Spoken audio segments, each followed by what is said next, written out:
parler de cette idée qu'Aristote développe dans la métaphysique, puisque c'est là qu'on a pour la première fois une reconstitution qui se veut historique, qui se veut complète et qui se veut la plus proche possible de ce qui s'est vraiment passé. Donc une reconstitution de l'histoire, des découvertes et des différents types de connaissances qui se sont succédés. Donc dans le premier livre de la métaphysique, Aristote, qui commence par sa belle phrase que je vous ai déjà dite mais que je ne me lasse jamais de répéter, tous les hommes par nature désirent savoir.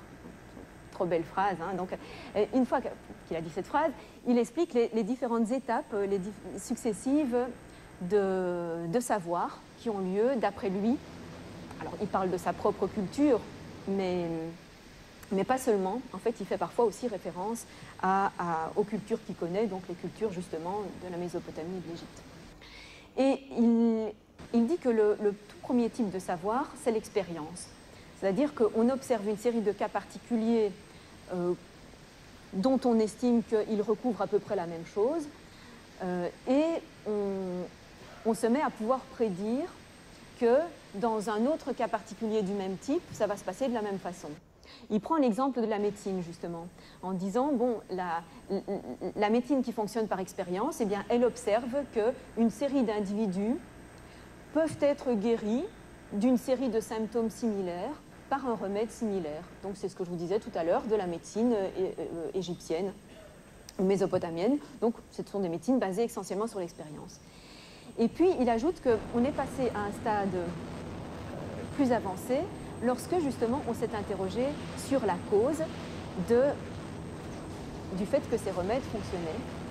Et en même temps qu'on s'est interrogé sur la cause, on est passé de la simple somme de singularités à une généralité. On a pu passer au niveau général, c'est-à-dire on a pu établir une règle générale en disant, par exemple, pour tout symptôme de tel type qui arrive à tel type d'individu, donc en tenant compte de la constitution de l'individu, de son âge, etc., bon, qui arrive à tel type d'individu, eh bien, tel remède va fonctionner. Donc on passe à une affirmation générale. Et chaque fois qu'on aura tel symptôme chez tel type d'individu, on saura que tel remède va fonctionner parce qu'on aura... Alors, ce qui permet de passer à la généralité, c'est qu'on aura découvert la cause. Et ça, Aristote l'appelle, donc ce stade-là de la connaissance, c'est plus l'expérience, c'est la techné. C'est la techné, donc on peut l'appeler la technique ou l'art, au sens où on dit l'art médical.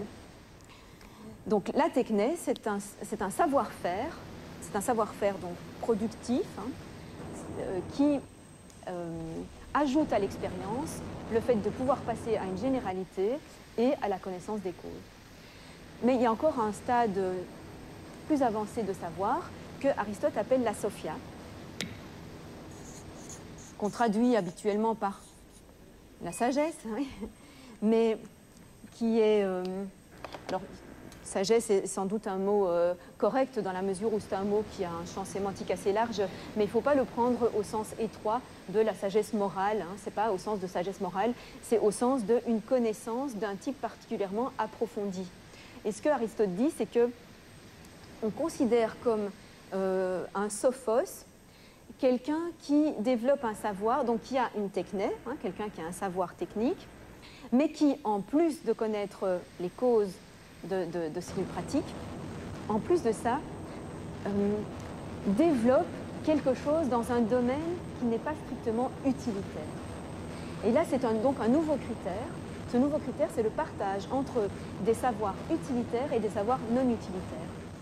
Un savoir utilitaire, bien sûr, c'est la médecine, l'arpentage, l'astronomie dans la mesure où elle sert à la navigation ou au calendrier, etc. Bon, ça, ce sont des savoirs utilitaires. Mais